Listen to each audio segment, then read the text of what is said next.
All right, Mr. Chair, I think you are ready to begin.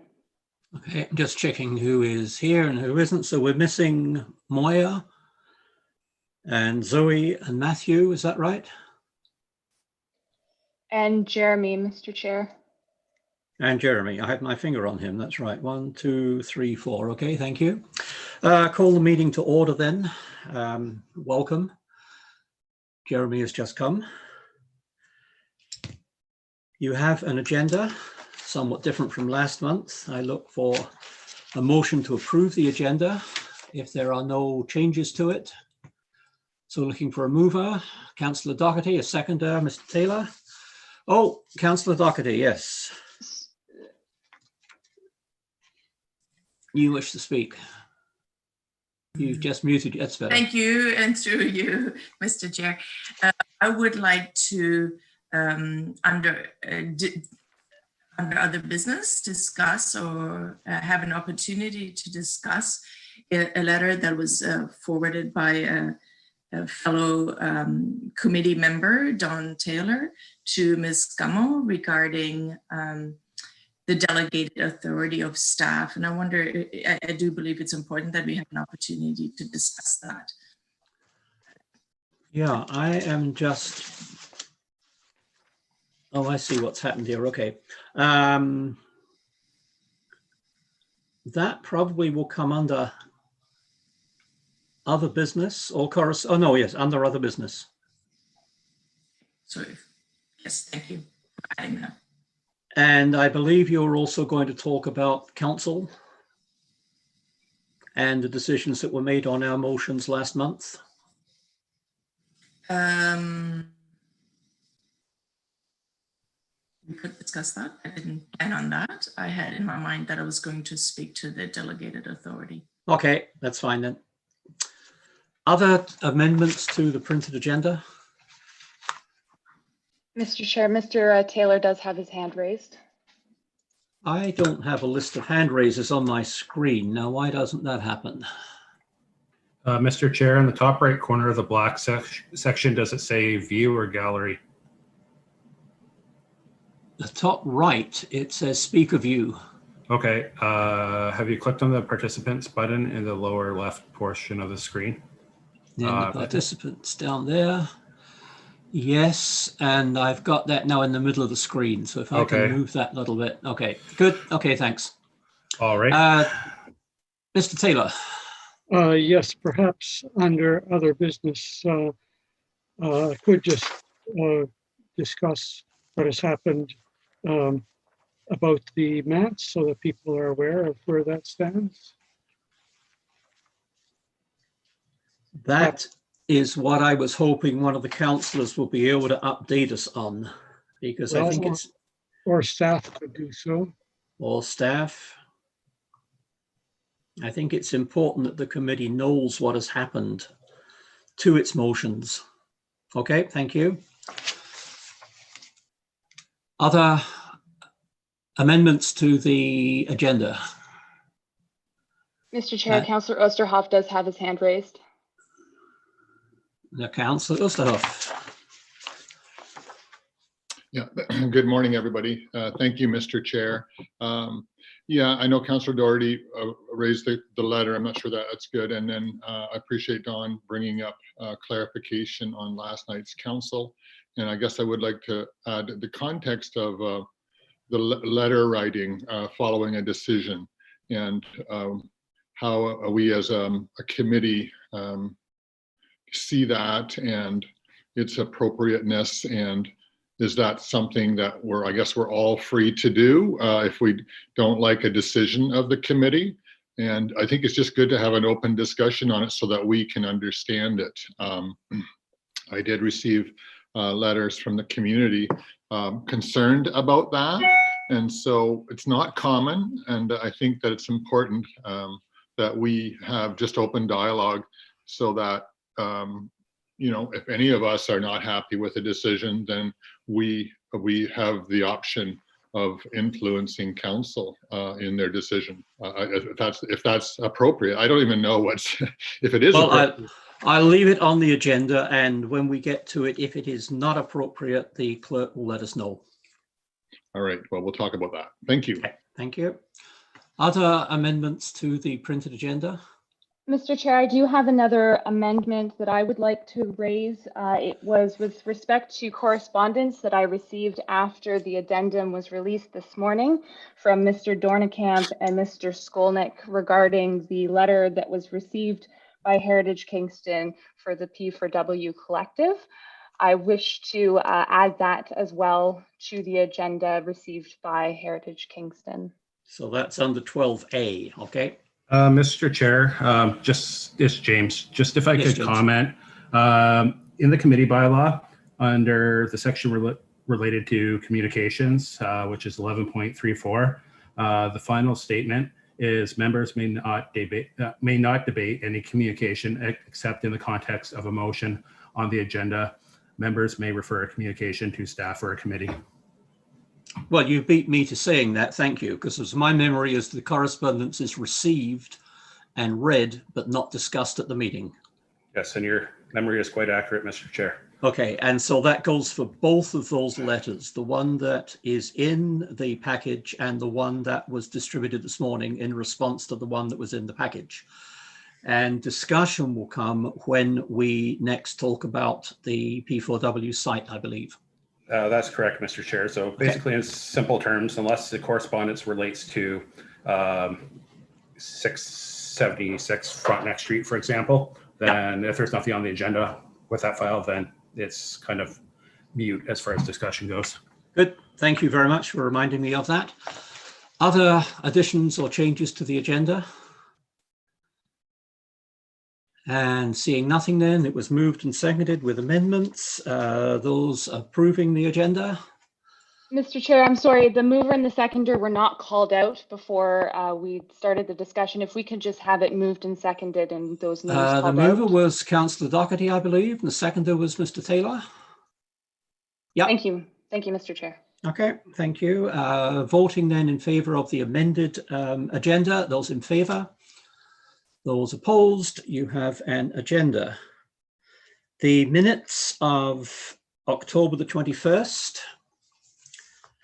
Looking for a mover and a seconder to approve those. Moved by Jeremy, seconded by Jane McFarlane. Thank you. Discussion, corrections.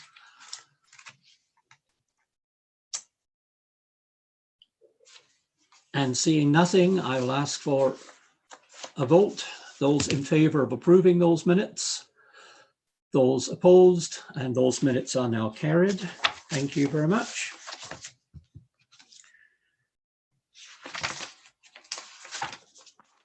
Nope, I have 2 blank pages. Pecuniary interest. As ever, please declare it now or when you suddenly realise that you have forgotten if items come up unexpectedly. I see none. Presentations. I believe there are none. Delegations. Briefings. Business from any of the cultural heritage groups.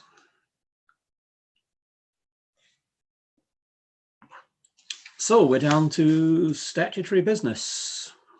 3761 Princess. Who is presenting this? Mr. Chair, Tim Fisher is with us as planner for the city. He will be presenting this for you. Welcome, Tim. Hello, thank you, Mr. Chair. I believe the owner is trying to log in at this time. So, James, can you verify if the owner has officially logged in yet? Can you remind me of the individual's name, please? Michael Lachlan. It does not appear that he has. Mr. Chair, could we take a 2-minute recess so Mr. Fisher could call him quickly? Yep. Okay, thank you. Thank you.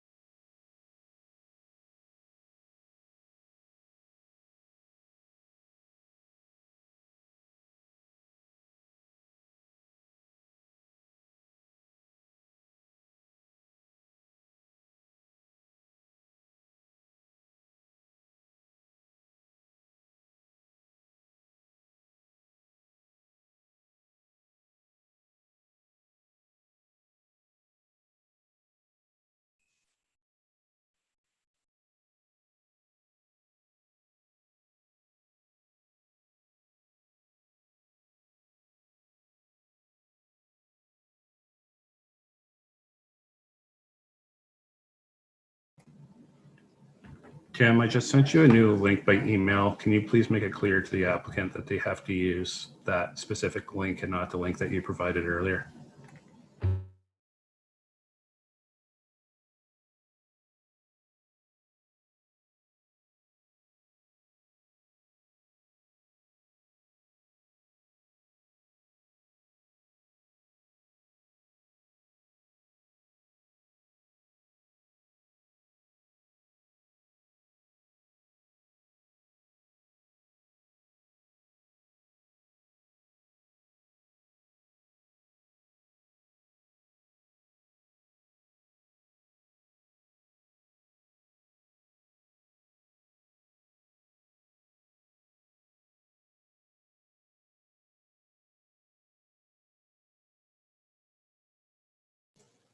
Okay, he's going to be trying the new link here. He said if that does not work, then what I can do is just actually give him a phone call and I can answer the questions through the phone to the committee.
Mr. Chair, what I might request that we do at this time, James is going to continue to work in the background with IS&T and the applicant or the owner for this particular file. Perhaps if Mr. Fisher is prepared, we can continue and let him do his presentation, and James can work with the applicant to try and get him up on Zoom here for us.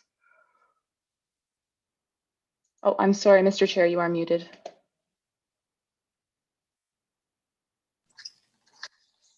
Hello, Mr. Chair. I have the applicant on the phone right now on okay. speakerphone, so he Good. is able to hear what is being said. Let me use the desk.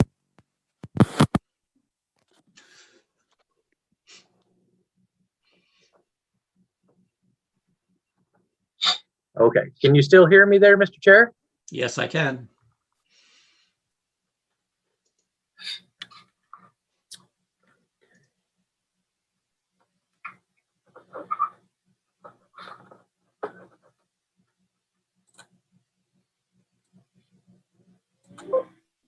There we go. Okay, and Michael, can you hear me too? Yep, I can. Okay. Just to verify, okay, Chair, can you hear me?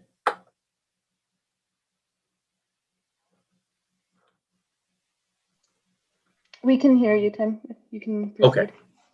Okay, thank you.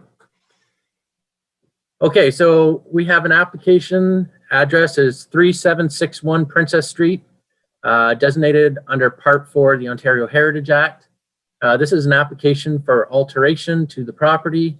The application for alteration under Section 33 of the Ontario Heritage Act has been submitted to request permission to construct a 3-bay, 122 square meter detached garage to the west side of the single detached dwelling.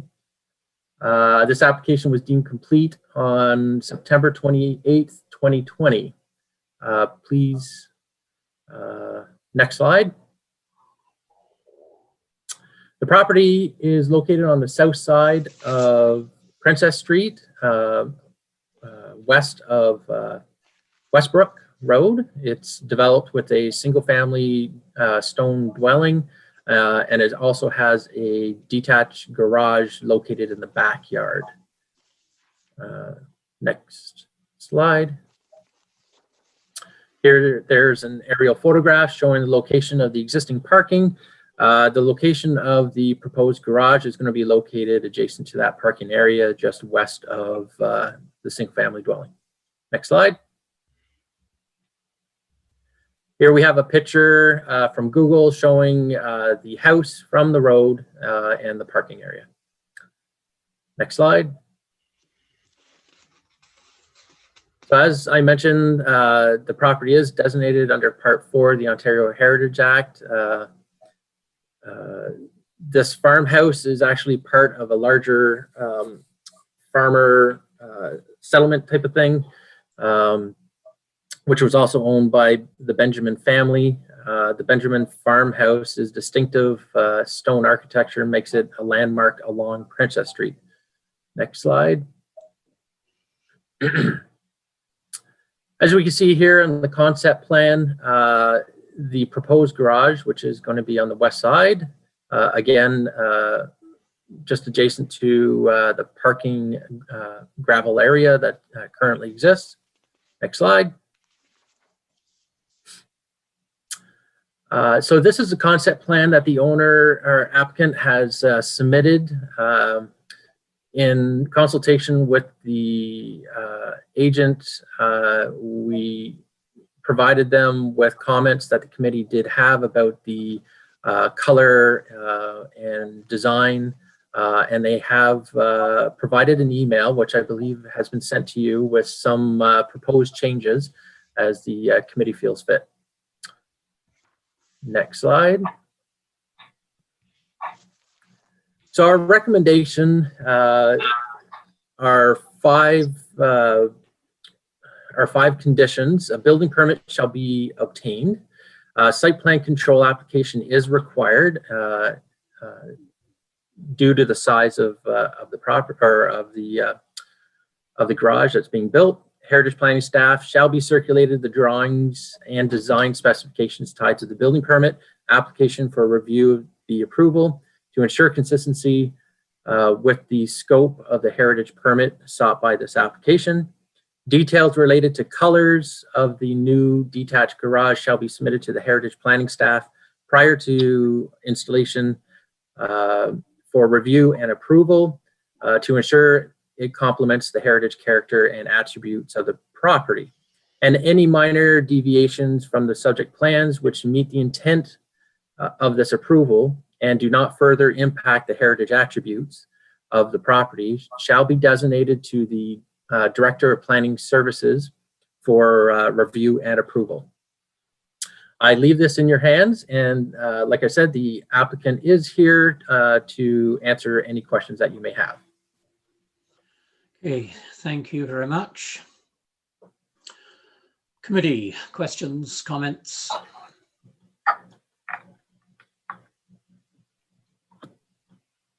Don.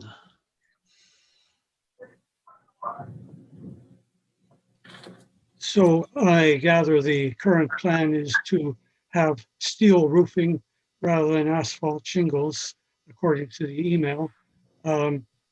That's fine. I just wanted to make sure that is the case. Absolutely, yeah. We intended on having it match the existing house. Fine.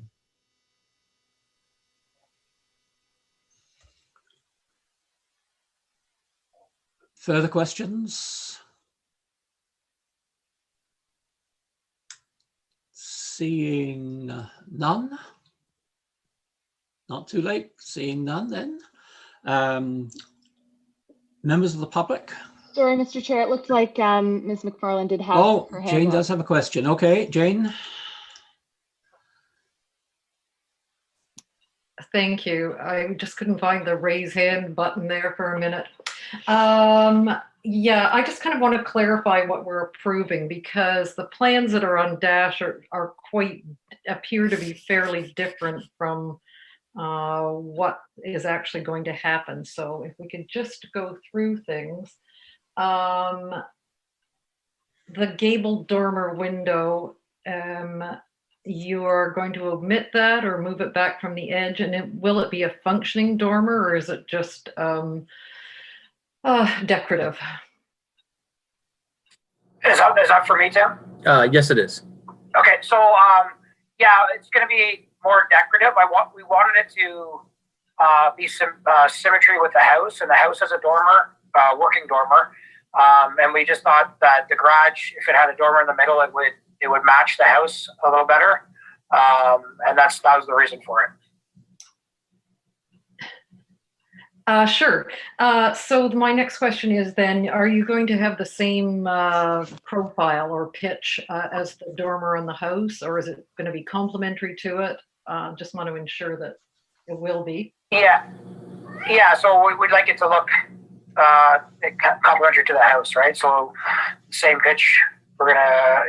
Simon's not here to answer the questions about the building part, but the idea is to have it match the house so it all looks like it should be there. You know what I mean?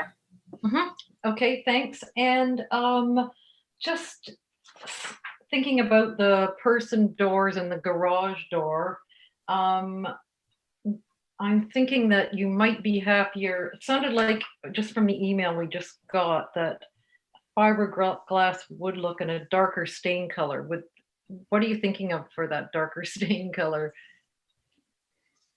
We were hoping to have it like almost like a barn, like the barn beams in our house, kind of the same color as that. Like a barn beam type color. We're not set on anything. We weren't really sure what we were allowed to do. So, what were your thoughts? Oh, I don't know. I think it should be something that's going to look good with the board and batten. So maybe not brown, but maybe a darker, like a grayed color.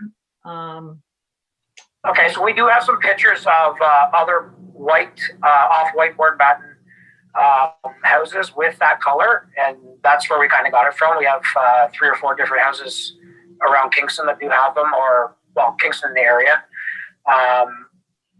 And my wife's the designer, right? So she thought it looked good, but we could consider other colors. Okay, and finally, it's about the windows. I think you might be happier if they look like casements on the design, but the rest of the house appears to have traditional hung style windows, and you might be happier with that, especially thinking about approaching your garage from Princess Street, going west on Princess. I think you might be happier with that, with a traditional hung sash window. Sorry, I lost her completely. Tim? She mentioned about the windows that you're using, or casement windows, and she mentioned that the possibility of using hung windows would match the house type of thing. We intend on having the windows look the same as the house, of course. Oh, yeah. Okay. So I'm not sure what's in the design, but we'll definitely talk to Simon about that and get that changed. Okay. I think that is probably everything. Yeah, thank you. Okay, thank you, Jane. Welcome, Matthew. Other questions? And seeing none, then we go to the public, members of the public.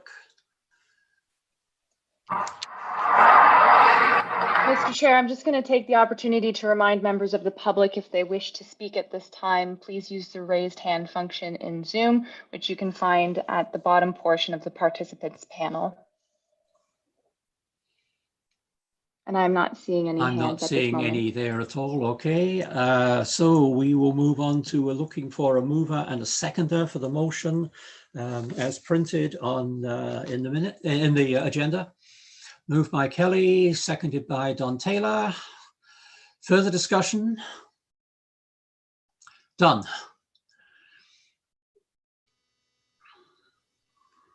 Yes. Well, I don't think there are any real problems with this application. It all looks good. I like the idea that the garage is really set back from the front of the house. So the real concern is that the garage, which is fairly large, shouldn't detract or dominate the house. And I think that'll be okay if the colors are okay and so on.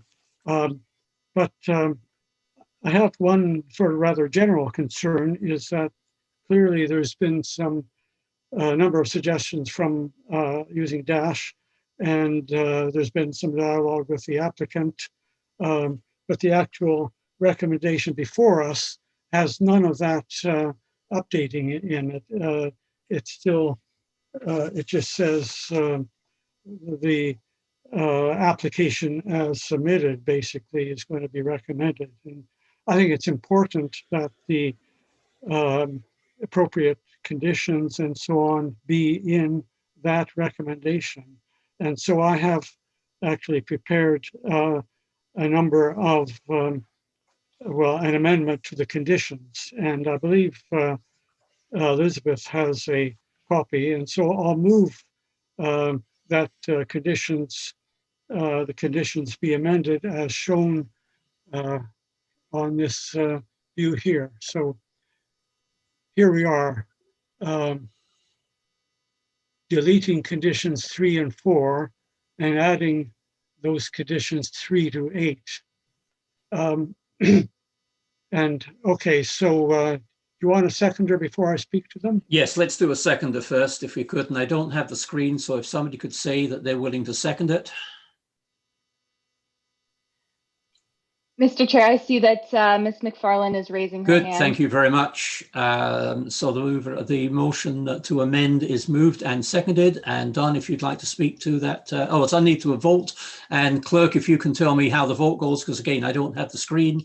Those in favour of the Sorry, amendment? Mr. Chair, before we call the vote, I just wanted to let staff have an opportunity to speak to the amendment concerning the conditions that are being requested. Tim or other staff? Yes, thank you, Mr. Chair. Can we have the conditions put back up here, or the suggested conditions? Let's see here.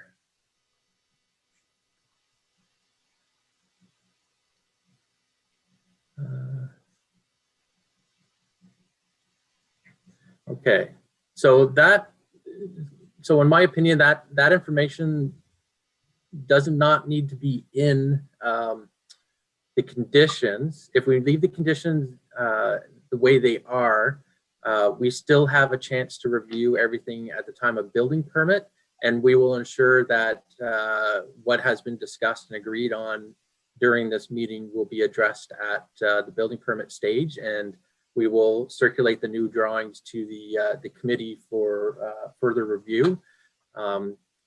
If we get too in depth with the, you know, if somebody wanted to remove or possibly remove, I think that may muddy the permit there. So if we leave it as is, we do have another route to ensure that everything is being caught. And like I said, we can easily submit the drawings to the committee just to ensure that everything is reviewed at the time of building permit. So. Thank you. I'd go back to the mover. Don, what's your comment on that? Well, with respect, I'm not really satisfied with that. And if I could say, I don't think Tim has a long experience with the Heritage Committee, but the point is that it's up to this committee to make recommendations to council. And if we leave them as they are, we don't have any idea what is actually going to go to council or what is agreed between staff and the applicant. So I think the recommendations and the conditions should be as specific as well as reasonable. We're not going to cover every detail. And Tim mentioned that, yeah, when the detailed drawings are received, they can be circulated to the committee. In the past, that has never happened. That's right. And it is just not acceptable that that the committee doesn't know what's happening. So that's why I have included posting on Dash in the revised conditions. I'm sorry, this has really nothing much to do with the application. And really, I don't think we have any problems with the application. But I think there's a point about procedures here that we need to be careful about. I'm concerned that the committee simply doesn't know what's going to happen. And likewise, council doesn't really know what the committee wants. So if you wish, I'll speak to the motion to amend condition by condition. I'm not sure that you need to speak one at a time. I would rather receive questions, if there are questions from the committee, on any of those conditions. Mr. Chair, I see I saw two hands as well, Ms. McFarland, and Ms. Gummo would wish to speak as well. Okay, if you want to go in that order then, Ms. McFarland.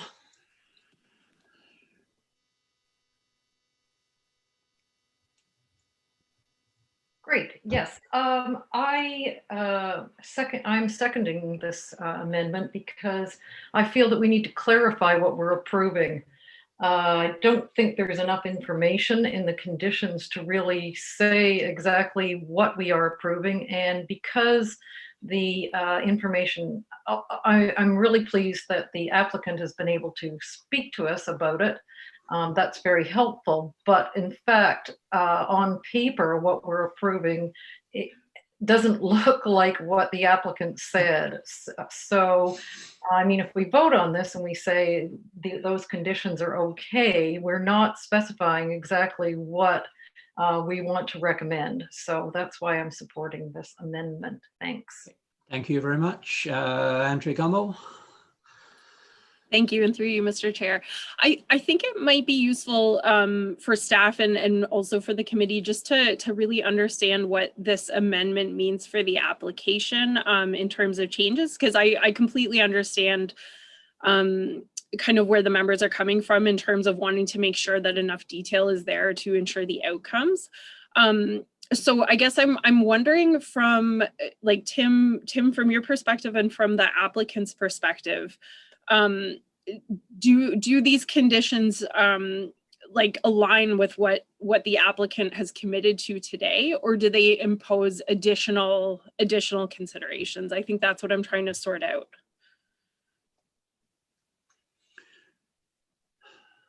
Tim, I think we've already said that they probably fit in with what the applicant has agreed to, but I'd happily have your comment. Yes, they do follow in suit with what the applicant was talking about today. So I don't think it would be an issue. I just look at it as trying to keep it as simple as possible and still ensure that what the committee has asked for and what the applicant has asked for is being applied at the time of building permit. So there shouldn't be an issue with it. I'm just trying to make it simple. Definitely. Thanks, Tim. Appreciate it. Councillor Oosterhoff. Need to unmute yourself. Could we have the amendment on the screen again? That'll be helpful. Thank you, James. So I'm confused and haven't been on Heritage a long time, and I do understand the significance of many of the things that we ask of an applicant. So I'm been in construction pretty well all my life, so I do understand those things. What I don't understand, and then we heard Tim's response to this, and I respect planning and their assurance that these will be looked after. And then I guess I understand our view as a committee that would like to just be aware and have an awareness of what we are approving. what I don't understand is what is there language that is there a should and shall? Like we just heard that it's going to be a steel roof, and then a number 4 we're saying asphalt shingles. So we already verbally said that steel was okay, I think, but then number 4 has shingles. So you know, 5 says applicants consider board and batten. Well, I'm not sure that has to be there because that's not a shall. Maybe amendment should be clear by saying it should be anything amended would be something that we absolutely require, or if that's even possible. So I'm a little bit confused as to what we are recommending and then what we are saying must be done. Okay, thank you very much. Further comments from committee? Kelly? Need to unmute. You need to unmute yourself, sorry.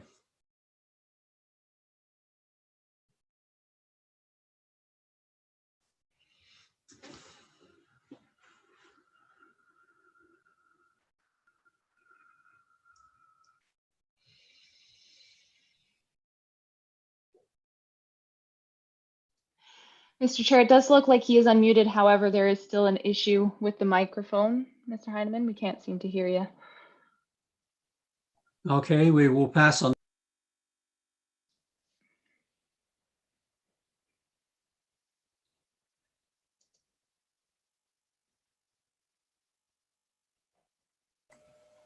Mr. Chair, I believe you somehow muted yourself by accident, so I'll just get you to unmute there. We missed the last few seconds. Other comments, other questions? Mr. Taylor, this will close discussion. Mr. Chair, I'm a bit puzzled by procedures, and you know, I'm not an expert, but you know, there's a proposed amendment here. Yes. And I haven't been allowed to speak to them. There are items that are discussing details, and it sounds as if committee is being asked to vote on them without any discussion of those details. So my apologies. I thought you had spoken at the beginning of this discussion. So please make your points now. Right. Okay, the front gable. I think a couple of the members of the committee thought the front gable would be better omitted. We heard the applicants say they liked that gable there to copy the beautiful front gable on the main farmhouse. But the front gable on the farmhouse is a real functional gable window that has a historic importance. What's being proposed for the garage is really a false gable that has no significance other than decoration. It doesn't have a window. So anybody looking at it will say, what on earth is that little gable doing? So the proposal is that either omit it or have a real gabled window, and in the context of the garage, it really shouldn't be rising up from the front wall. It should be set back in the usual way for a gabled window. So that condition 3 leaves it up to the applicant to omit it. But if he wants a dormer, I think the recommendation, or at least my recommendation, would be that it should be a real dormer with a window and should be set back from the front of the house. So that's condition 3. Condition 4, I drafted this before I knew what the plans were for the roofing, but it's okay because it says, if desired, metal roofing panels with standing seam appearance in a gray color could be installed. So I think that leaves the choice with the applicant, and that shouldn't be any problem. Condition 5 has to do with the cladding on the side above the, if you look at the figure on the side walls, it shows cladding up to the line of the eaves, and then what looks like wood shingles above. And to me, that makes it a little bit unnecessarily busy and complicated. I think it'd be better to run the board and batten siding straight up to the roof line. You may have to put a parting board between them along the line of the eaves. But again, this is for the applicant to consider. So it's not binding, it's just a suggestion that rather than having a shingled gables on the sides, they run the board and batten cladding right up to the roof. And then likewise, condition 6, again, this is for the applicant to consider, so it's his choice. And the drawings of the side doors look rather complicated and busy. It looks like 3 panels over 2 panels. I'm not quite sure what it is, but I think a more traditional, simpler door with such as a 4-panel door would be preferable. And again, as mentioned, I think vertically oriented sash type windows would again be more appropriate. But again, this is up to the applicant to make the choice. It's just simply, these are suggestions to the applicant. Condition 7 is really the same as what was there before, but now I've said these specifications and drawings are to be posted on Dash, so we can see whether the applicant is going with a dormer or not, and whether we can check whether the design is appropriate, that sort of thing. And again, condition 8, colors, again, information should be posted on Dash. So again, committee members can see what's being proposed. And so again, I think these conditions altogether are should be quite acceptable to the applicant, but they do give a little more direction from this committee as to what should go forward to council. Thank you. Okay, thank you very much. Councillor Doherty.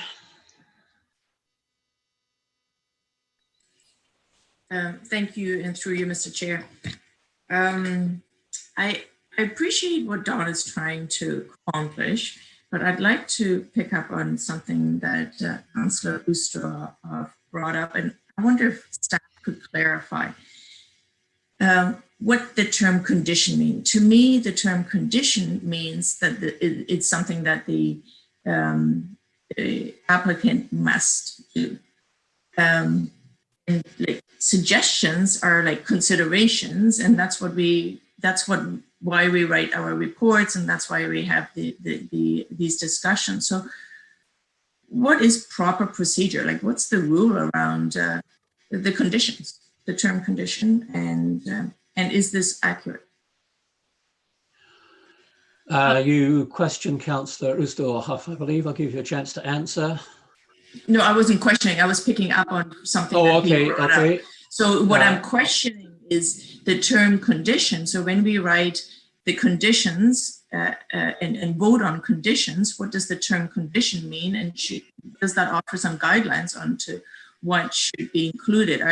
Are suggestions conditions? I guess that's, you could really short. Well, let me, before I go to the 4 hands that are up, I'll make the comment that we cannot make suggestions, and that is part of the problem. The only thing we can vote on are conditions, and if we have suggestions, they have to go as a condition. Similarly, as Don rightly said, having made those conditions, we do not get to see whether they have been followed or listened to, and that is why he's asking for them to be reposted on Dash so that we get a chance to see what changes have been made. So having said that, go back to Councillor Oosterhoff. Now I've got Andrea and Jane in the line. Sorry, Mr. Chair, perhaps Ms. Gummo could respond to Councillor Doherty's question first before Councillor Oosterhoff asks his question. I'm looking at the list of orders that they came in, but okay, Ms. Gummo. Thank you, through you, Mr. Chair. I think because Councillor Doherty had asked specifically for clarification on the role of conditions from staff, I think it is appropriate for me to just very quickly speak to it. So I think you're quite right in that conditions conditions can only compel an outcome if they're worded in such a way that they are clearly a strong condition. So what Councillor Oosterhoff was saying about the should versus shall. So the only conditions that as staff we would be able to require for this approval would be those that were written as a shall. But that being said, I have observed that quite often we do include should conditions as well, like things to consider, or sort of a strong recommendation from the committee, but with the understanding that it may not be feasible. And I think that's a very appropriate way to approach things, because it allows us to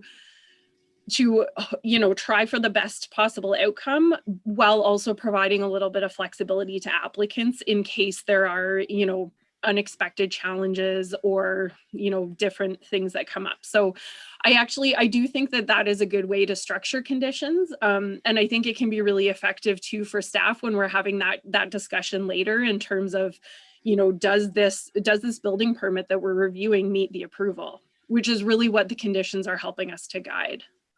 I hope that's so. Yeah, that was helpful. So what you're saying is it's just fine the way it's written, and then we heard from Mr. Fisher that it's also fine with the applicant. So I'm fine to support this. But I did appreciate clarity, because it is a good point. Because to me, a condition means it must and shall. Okay, thank you. Councillor Oosterhoff.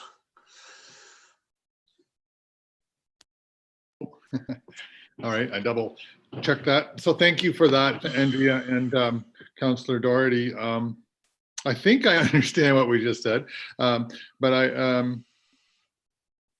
as long as we know, and I think all of this is good, as long as we know that there are should and shalls within the conditions. And I respect the applicants as well as the committees and planning, and I think everyone has the best interests. I mean, I agree. It looked really busy, and we can comment on it, but I don't think in the end those are shalls that we can say the exterior has to look like this. We certainly have good advice, but that's not our job, I guess. So. But I just wanted clarity on that, because I don't know if we just said two things. I understand should and shalls, and so they will be embedded within the conditions. So we cannot make suggestions, we're just told. So I guess because it's written under a condition, but the applicant still has a choice in it then. So the applicant still has a choice. Okay, thank you. Jane?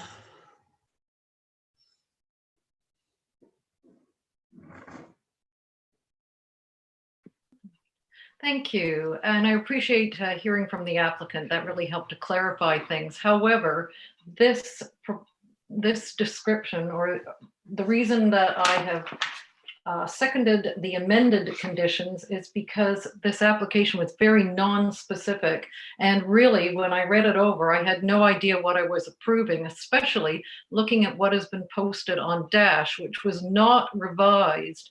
So the applicant has provided great information today, but that's not what we were able to look at in preparing for this meeting. So I do believe that these revised conditions are important, that we can give some input and some direction. There isn't any input and direction on what we were expected to vote on prior to the amendment. So I hope you support this. Thank you. Thank you. Kelly? I'll try this again. Can you hear me? Yes, okay. I can. Okay, perfect. Sorry. Having a little technical difficulty here. I got new speakers and they don't seem to be working. So I agree with Don and in reference to his motion about the specifics of the recommendation. And however, in the same breath, I like to let staff do their job.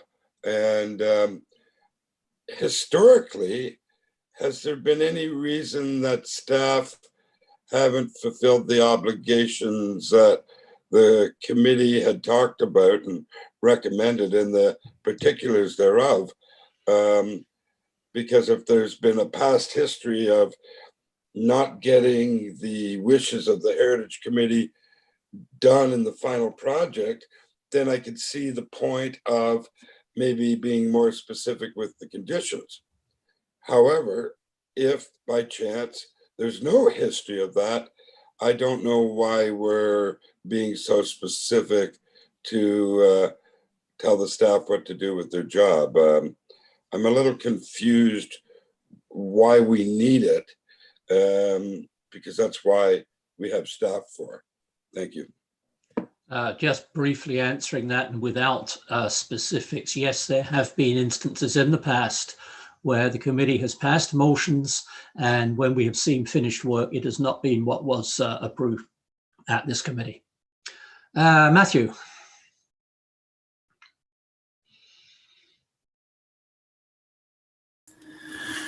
Hi there, Peter. Thank you so much. Yeah, I think, to Kelly's point and to, about as well as what Don was saying, I think it's similar to what I said last time. It's like, our job is to advise the council with the expertise that's in the community. And, I think part of that is, Kelly, the city planners are planners. Like they go to school for zoning and urban design, not for heritage attributes. And so, I mean, like, would you call a plumber to do electrician's work? No. So I think that's sort of the main point. It's like, it should come back to us because they're not heritage professionals. They're like professionals that go through code, like zoning codes and zoning bylaws, and can give opinions on that. And they might be enthusiasts, but that our job is to function outside of that and give advice. And I think that's sort of part of that point, the language stuff aside. Anyways, thanks, Peter. Good, thank you very much. Tim.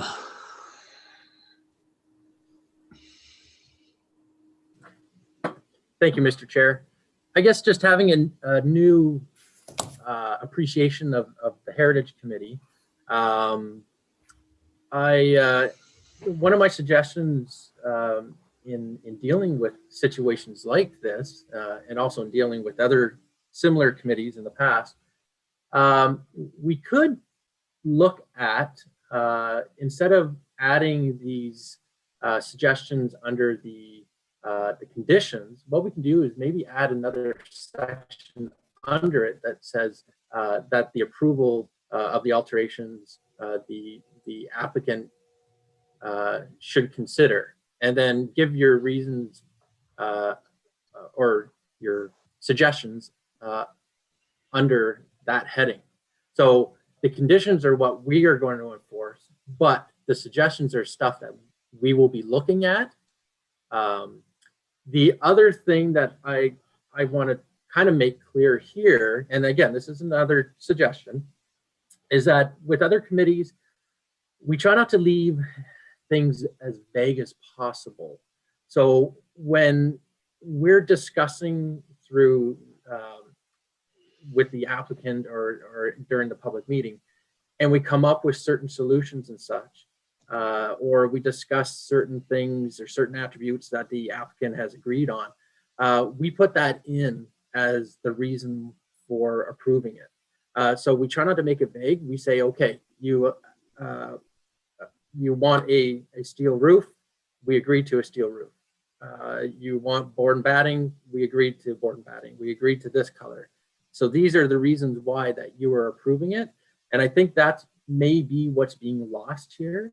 And I think if you added that in there, I think it should be covered.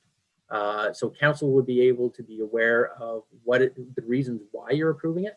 And also when it comes time to review under the building permit process, if I'm not the planner reviewing it, the planner reviewing the building permit will see the reasons why it was approved and need to apply those reasons. I leave it in your hands. Okay, thank you very much. Oh, we've got more hands. Councillor Oosterhoff. Thank you, Mr. Chair. I just want to thank Tim for that. That to me is clear.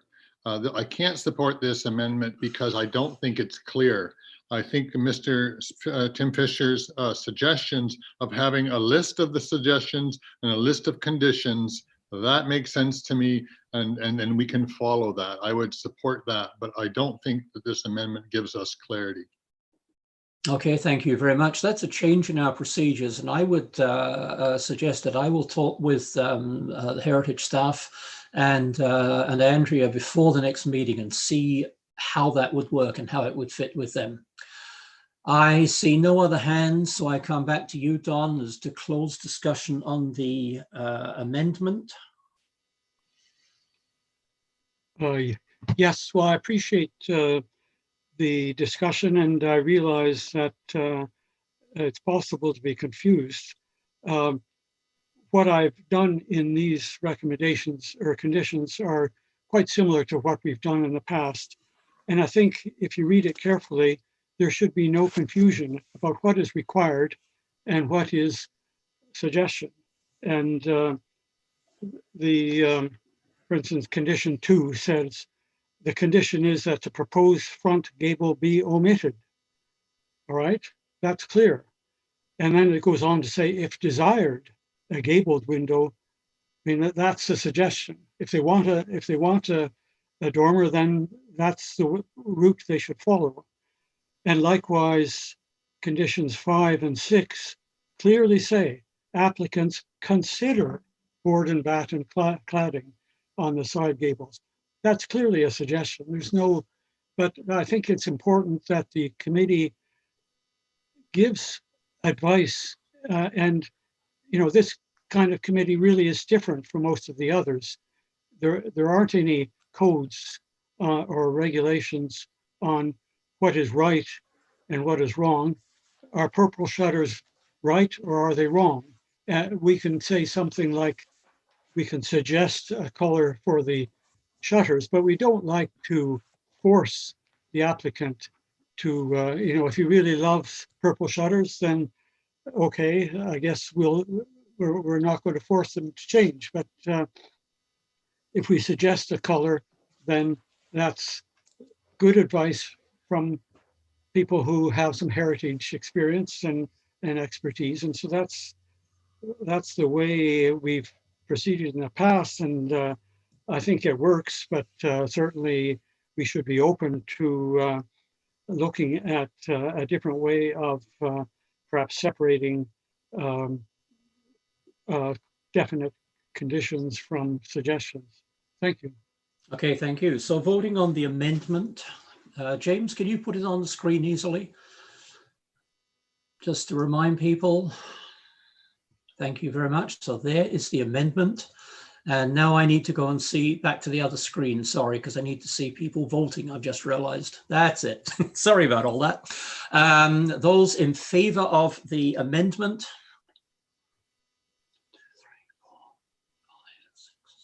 Those opposed to the amendment. So the amendment is carried. We now have an amended motion. I forgot who moved it. Madam Clerk, can you remind me who moved this motion? Yes, Mr. Chair, it was Mr. Heineman, seconded by Mr. Taylor. Oh, thank you very much. So, Kelly, do you wish to speak further to the amended motion?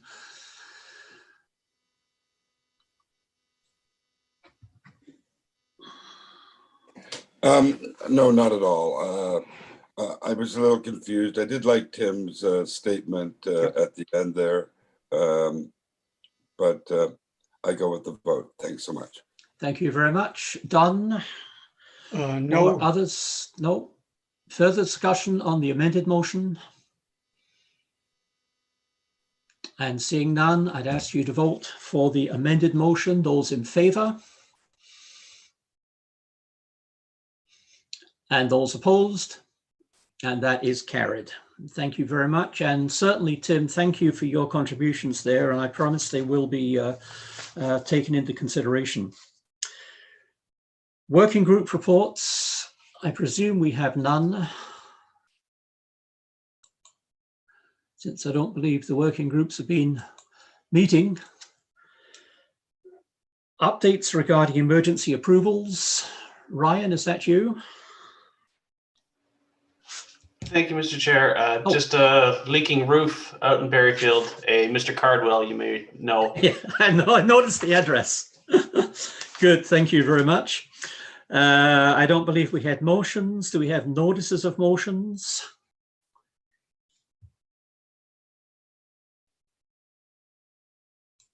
And seeing none then, other business. There were 3 items here. We need to be very, very careful because they're not really discussable.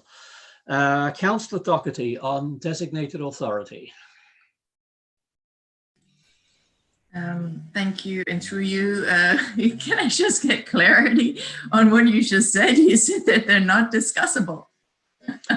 Well, you can explain the problem, but what we will not be then discussing. Okay, so I was just wonder if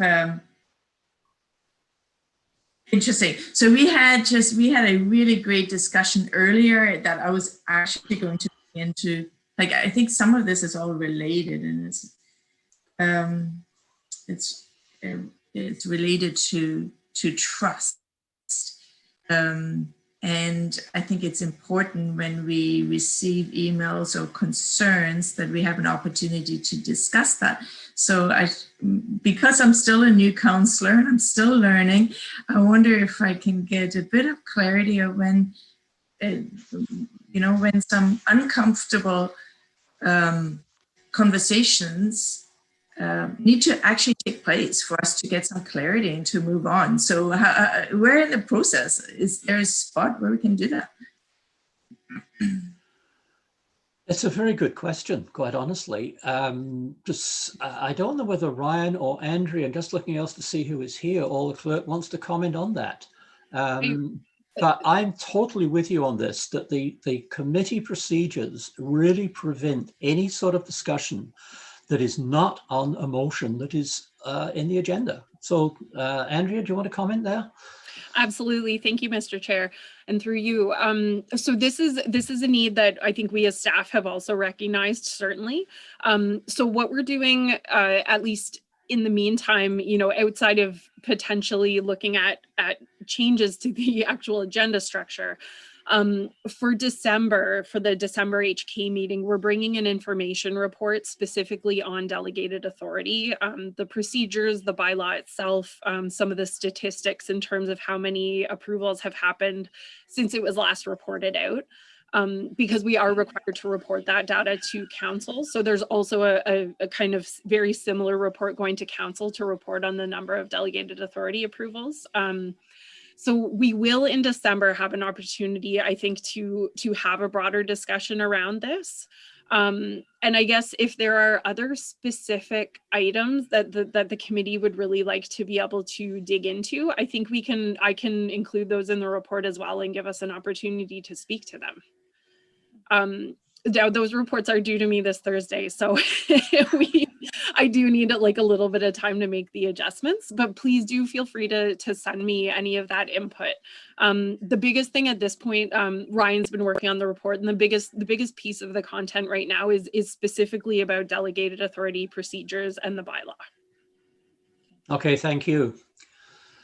Yeah, so that was the one that I was bringing forward, but the earlier discussion brought other things in, like when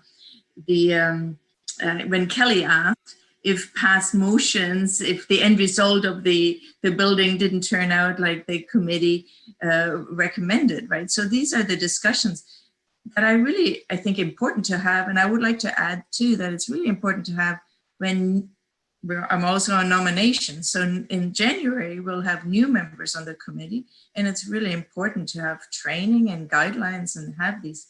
If we were to build trust, we can only build trust through having conversations and discussions. So I look forward to those meetings. Thanks. Good, thank you. I also have MENTS written down, and was that you also, Councillor Doherty? No, you're pointing to somebody, but you're pointing to Jennifer, and I know it wasn't there, at least on my screen. Okay, Councillor Mr. Chair, it was Councillor Oosterhoff that she was it trying was to Councillor point to. Oosterhoff. Okay, Councillor Oosterhoff on the MENTS. Thank you, Mr. Chair, and Councillor Doherty for raising this up. Can you, Andrea, maybe you can help me to understand it, and maybe help me again, I should know this. Really. What do you mean? But what's the term delegated authority and approvals? Is that what we send out? That's a delegated authority approval, like the discussion we're going to have soon on what we approved on the Mance demolition kind of thing. Is that what that is? Or what exactly does that term mean, delegated authority approval? Thank you so much, Councillor Oosterhoff. That's an excellent point of clarification. And apologies, that's a time when we kind of get lost in our bureaucratic speak and forget that everyone else is not in it like we are. So when we talk about a delegated authority approval, what that means is that council has delegated their authority for making decisions on heritage permits to the director of planning. So those are the approvals that don't come to the committee because they're approved at the staff level. And not debated. Exactly. And so I think that's where a lot of the concern comes in, because HK is not involved in those. And I know there has been frustration from some of the members about like not having that opportunity to feed into some of those approvals. It's a balancing act to some extent, because going through the full permit approval does take quite a bit longer. So it is an attempt to kind of balance customer service with that high level of review. Thank you. So is there an example of where that happened? Because nothing comes to my mind in my 3-4 years now. What can we give an example of where this occurred? Certainly. So the one that I've heard the most concern about recently is the address is 168 Wellington Street. That's a building that's undergoing a number of renovations right now, and all of the work that they're doing is listed in the delegated authority bylaw as being delegated to staff.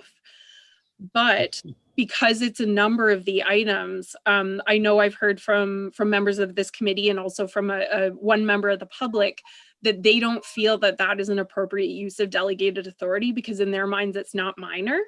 But the bylaw itself actually doesn't give that direction. Yeah. So that's a big part of what we'll talk about next month. Sure. Well, you know what? I now know what you're talking about. Thank you.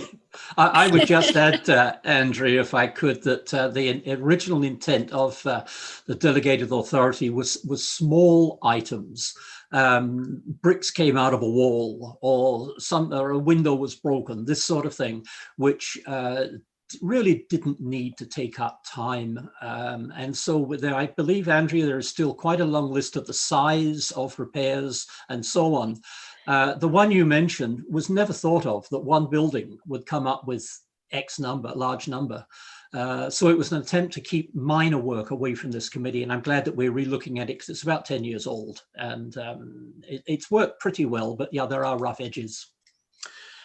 And Councillor Oosterhoff, letter writing. I think Councillor Doherty wants to speak first. Oh, yes, Councillor Doherty. Sorry, Mr. Chair, before Councillor Doherty speaks, I just want to remind the committee that this is other business. It is not meant to be a discussion at this time. Yep. And Ms. Gummo has already indicated that there will be a report coming to this committee about delegated authority, and it needs to follow through the proper channels. So if if Councillor Doherty is going to be discussing the delegated authority, I would just ask that she hold on until next meeting when it's on the floor. Not to worry, Elizabeth, I wasn't going to. I was just going to you asked earlier about the Mance, so I was just going to say a few words regarding council's decision. It was a very tough one, and in fact, earlier in the day, I went to look at the Mance, and I walked around it, looked at the back, and I did notice there was very little space at the back between that and what's going to, and I forget the other building, but that they're constructing at the back at this moment. But anyhow, basically, council had to choose between two community benefits last night. The one community benefit, that's to support youth at risk, which we are having major problems. Every city across the country is struggling with drug addiction. 1/3 of all homeless people are youth, and this is a really great opportunity for us to address a crisis. It's actually a crisis. And so we had the choice between the youth shelter and heritage protection of the manse.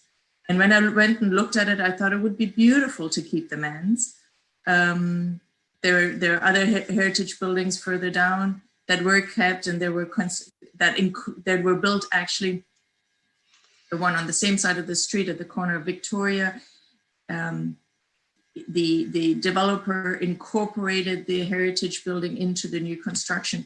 But we're actually not dealing with a developer that has lots of properties. We're actually dealing with a nonprofit that has very, very limited resources and had very tight restrictions on when they could use the funding. It was a very tough decision. If in the perfect world, every councillor wanted to keep both and support both, but we didn't have that opportunity.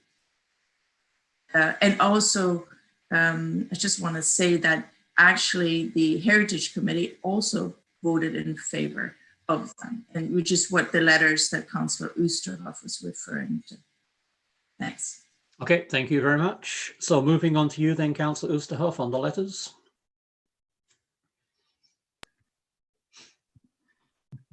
Mr. Chair, may I just make a comment on Councillor Doherty's explanation from last night?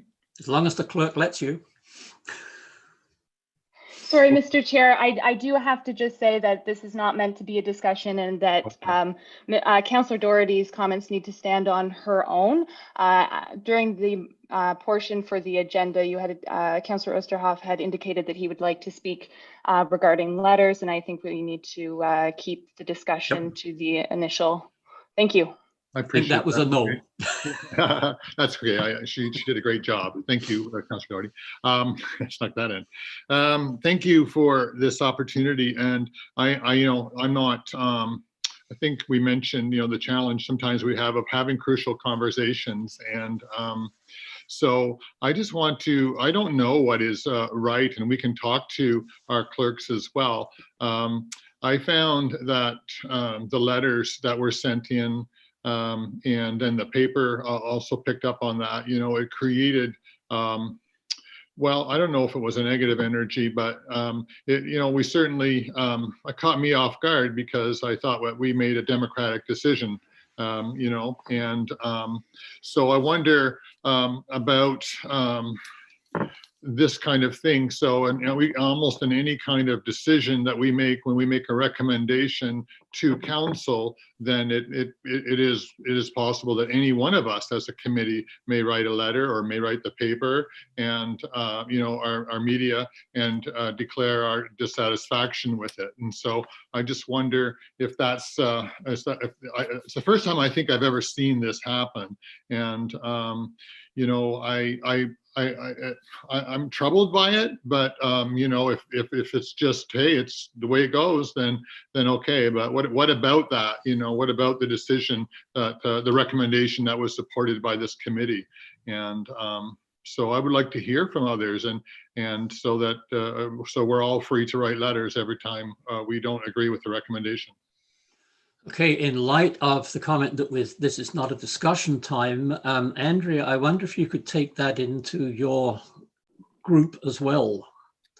And it may need to go wider than that as to whether members of council committees can, as individuals, write publicly, either agreeing or disagreeing with what their committee has done. I think that's basically Councillor Oosterhoff's concern. Mm-hmm. And we'll have to leave it at that. Thank you for raising it. It's a good point. Can I give Kelly the chair? Can I give Kelly the microphone without discussing it? Kelly. Thank you very much. Yes, without discussing it. One thing I want to say is, no matter what, without discussing it, it warms my heart to see the quality and the care of the members of this committee. So, not taking sides, not judging. I just say you know, thank God for you. Like, this is our purpose, and whatever your actions are, your actions. The reason I actually wanted to speak is I wanted to thank Councillor Doherty for, you know, going the yard on that, going over to the building and checking it out, and really reporting back to us. I really appreciate it. I know it's a tough decision. It was a tough decision for everybody. And, you know, we'll stick together as a committee and we'll work through all these things. Thanks so much. Okay, thank you very much. Correspondence, you have 2 letters, one in the agenda from the P4W Memorial Collective, and a reply which was sent out this morning, I believe, for your consideration. And as James reminded us at the beginning, they will be used when that topic next comes to the committee. And I have no idea what the timeline on that is. Next meeting, December the 16th, I presume on Zoom. I'm giving up saying maybe we'll be back together again. Looking for, yeah, exactly, thank you, Kelly. Looking for a motion of adjournment, looking for a mover. Kelly, seconder. Jeremy, thank you very much. Thank you all, thank you staff, visitors, and see most of you again in the month and some of you before then. Thank you, clerk.